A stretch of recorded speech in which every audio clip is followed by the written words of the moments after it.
A few days ago, I noticed this plant. It's the only gladiolus that has bloomed in my yard there where I planted it 2 years ago. And I noticed it was getting ready to bloom. It was July 29, and then July 30 was very hot, and I found it dead. Most of it was dead. And it had fallen over on July 30. My mother-in-law's favorite flower was gladiolus, the white ones and the coral peach pink color. These were her favorite. And oddly enough, that was the day she died 20 years ago, July 30. Strange how things happen. She hated and despised me, but she tried her entire life to get my husband to leave me because I was uneducated and had a child. I was 17 when my parents locked me out of the house after the flood. They blamed the flood on me. I had nowhere to go. And I went to this place where Alice Cooper was playing his band. And there was a creepy guy there, one of their band members. He raped me. It wasn't a violent rape.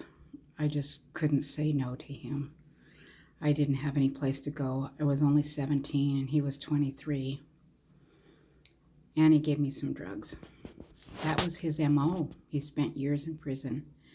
Just found out recently that that is who fathered my son. Oh, what a horrible legacy. Anyway, my mother-in-law and father-in-law came up to Oregon on Christmas Day to take Larry home with them. He had just finished all his radiation. His mouth was full of sores. She demanded that I let them take Larry back with them, and they wanted to pay me off, give me any kind of money to get rid of me. But Larry wouldn't have it. He loved me, and he told them that he will never leave me. They stood there on the porch and called me They didn't cuss. They were well-educated people, but they called me every despicable name, that I was uneducated and stupid and had an illegitimate baby and I had infertility, and that was my fault. It was actually Larry's and our fault. Larry had a varicocele.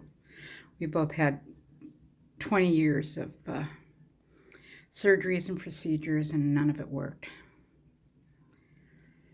So when I married Larry, his mom was really upset, but she knew that she couldn't persuade Larry to leave me. I was a good person. I worked hard. I never overspent.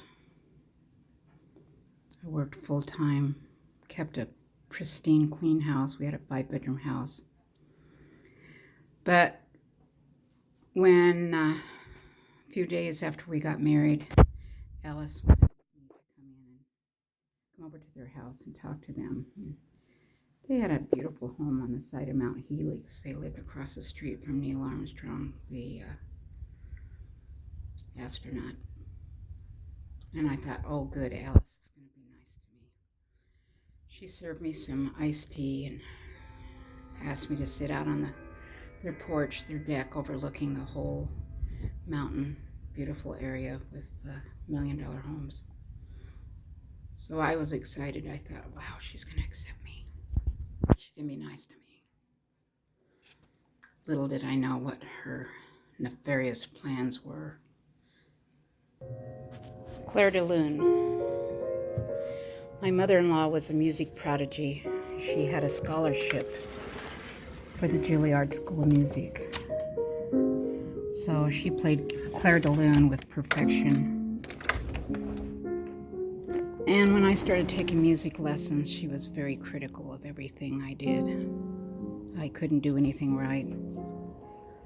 Same way with my son. He was also a music prodigy when he was 3. He took piano and organ lessons from the San Diego Padres organist. I forget her name, but this was back in 1973. Anyway, I sat out on the porch drinking the tea, excited that my mother-in-law was going to say, "Oh, Cheryl, welcome to the family." Instead, she looked at me sternly. I remember the look in her eye. It was so cold. She says, "Well, we've been talking, and there's no talking sense into Larry, and he wants to stay married to you. We wanted him to annul the wedding." We got married in March 1973, March 25. My son was about 3.5 years old. And she said, "You know, your son Tim is not my blood. And he is not to call us Grandma and Grandpa because I am not his grandma and Lyle is not his grandpa. And Tim is not our son's child." They wrote their Christmas letter that Larry married a divorcee with a child. They didn't tell him the truth, that I was 17 years old and had an illegitimate baby, had lived in a home for unwed mothers on my own, been to 17, 18, 19 different schools. We moved every year.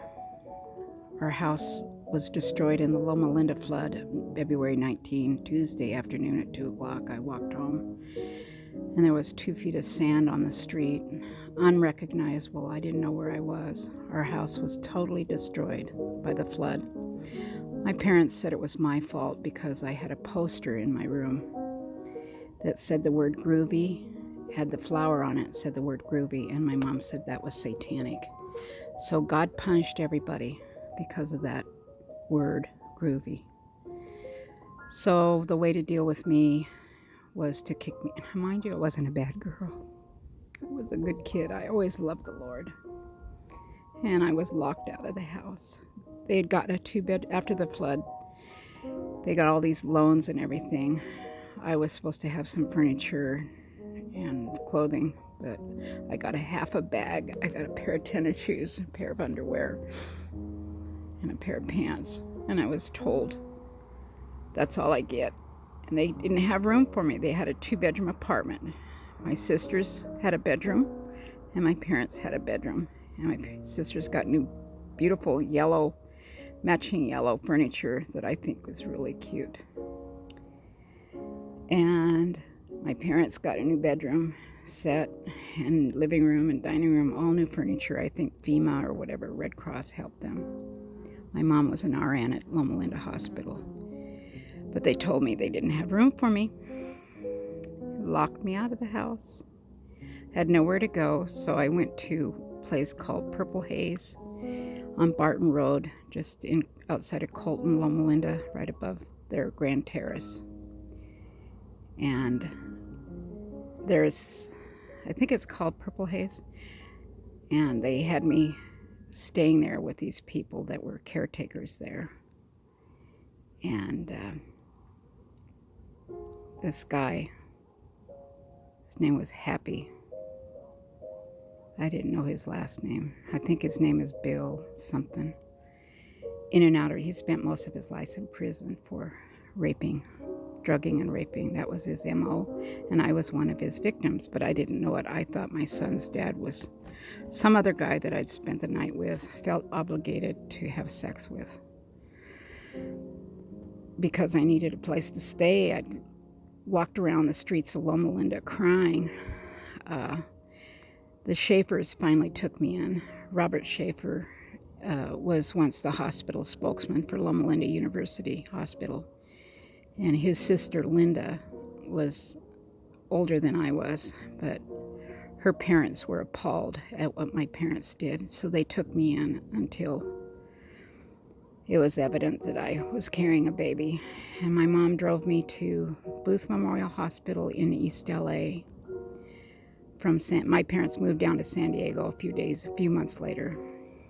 And my mom drove me in total silence from San Diego to Booth Memorial Hospital. It was a nun hospital, Catholic hospital, where you're basically forced to give your baby up. So my mom said, go in and meet the moms, and I'm going to do the paperwork. So they showed me my room. It was upstairs to the right and then to the left down the hallway. I put my suitcase down. I had very few things. I was 3 months pregnant. I was feeling my baby move. I went out to the car. Wanted to show my mom my room. She had left without saying goodbye. She didn't talk to me the whole pregnancy. She was so upset at me. She called me a whore, a slut, a pig, a dog in heat. My dad found me one time. I went to go visit my aunt and uncle. They were Aunt Mary and Art, my dad's brother, Art, his wife, and he supported me. They knew my dad was abusive to me. I was 7 months pregnant, and I went to go visit Mary and Art, and my dad, Bob, showed up, and he said he wasn't going to let me have that baby. He was going to kill and kick that baby. He was going to kick my stomach and kill that baby, that bastard child inside me. I ran.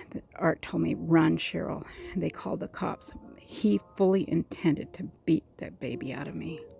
He had bitten me so many times. I ended up in the hospital a couple of times and in juvenile hall because of the beatings he gave me. My sisters won't agree with this because they were never hit. They were never beaten. They never saw what he did. But there's records, and I'm willing to take a polygraph. But anyway, I ran, and they called the police, and Bob left. But he warned me that he wasn't going to let that baby bastard child inside me live. I was almost 9 months pregnant, and everybody was giving their baby away, and I just didn't want to. And I had a dream. It was end of October, almost Thanksgiving, early November. And I had a dream that God was talking to me, and he says, Cheryl, that little baby inside you is a boy. Name him Timothy, for God's child, or God's son. It's a boy, and you will never have another child after him. Do not give your child away. Keep him. And so I called Art and Mary. They picked me up. And sure enough, I had a boy. I named him Timothy. And I was never able to have another child.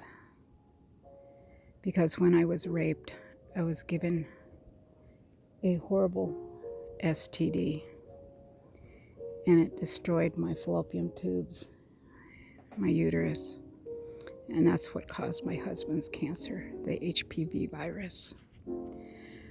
So he destroyed my life just for a few minutes of pleasure, his pleasure. I remember being so disgusted. And that whole scene with Alice Cooper, they were doing drugs. It just disgusted me because I always had a heart for God. Always have. I'll die loving the Lord. But I have a lot of questions.